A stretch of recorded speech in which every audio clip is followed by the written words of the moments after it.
Assalamualaikum warahmatullahi wabarakatuh.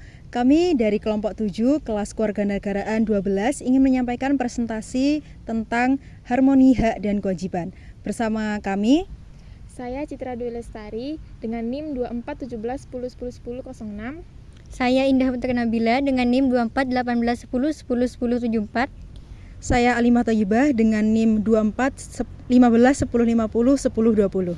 Saya Liana Oktavia Ramadhani dengan NIM 241710101028. Dan saya Daniar Kanya Syahira dengan NIM 242210101029. Pada kesempatan kali ini kami ingin menyampaikan presentasi dengan judul Krisis Hak Pendidikan Akibat Tidak Membayar SPP Seorang Siswa SD di Medan Dihukum Belajar di Lantai oleh Oknum Guru. Hak dan kewajiban adalah suatu hal yang tidak bisa dipisahkan. Salah satu hal dari mereka tidak dilakukan, maka akan menyebabkan keselarasan dan keharmonisan antara mereka tidak tercapai. Hak sendiri adalah wewenang untuk kita melakukan suatu, memiliki sesuatu, dan penegakan hukum. Sementara untuk kewajiban adalah suatu hal yang harus kita lakukan untuk negara.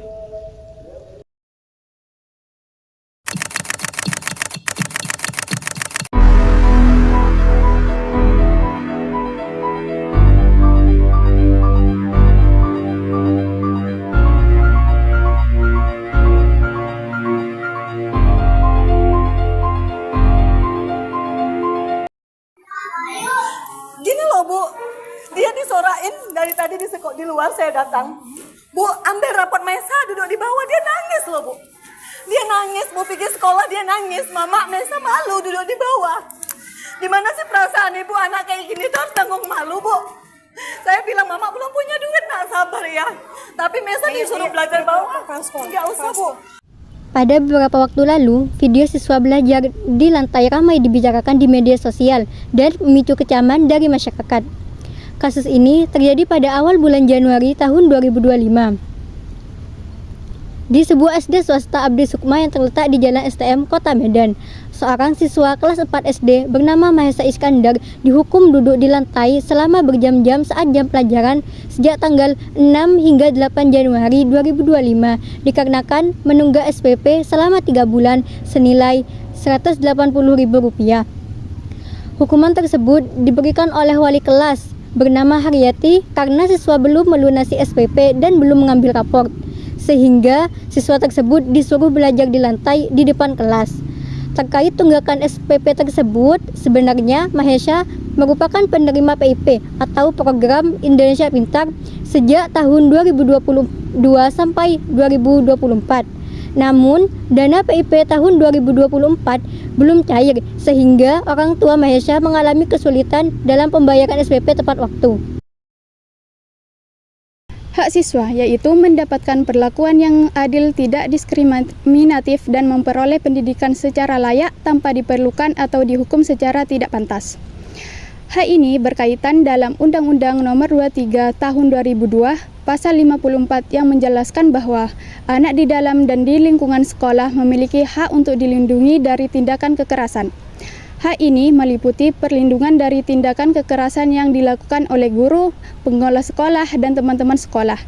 Kekerasan dapat mencakup dalam bentuk seperti kekerasan fisik, kekerasan verbal, intimidasi, pelecehan, atau perlakuan yang merendahkan martabat anak. Kasus anak dari Medan ini termasuk dalam perlakuan guru yang merendahkan martabat muridnya sendiri.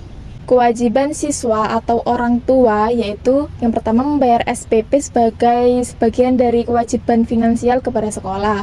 Kewajiban ini berkaitan dengan Permendikbud Nomor 75 Tahun 2016 Pasal 10 Ayat 1 yang mana dijelaskan adanya penggalangan dana untuk melaksanakan fungsi dalam memberikan dukungan tenaga, sarana, dan prasarana serta pengawasan pendidikan.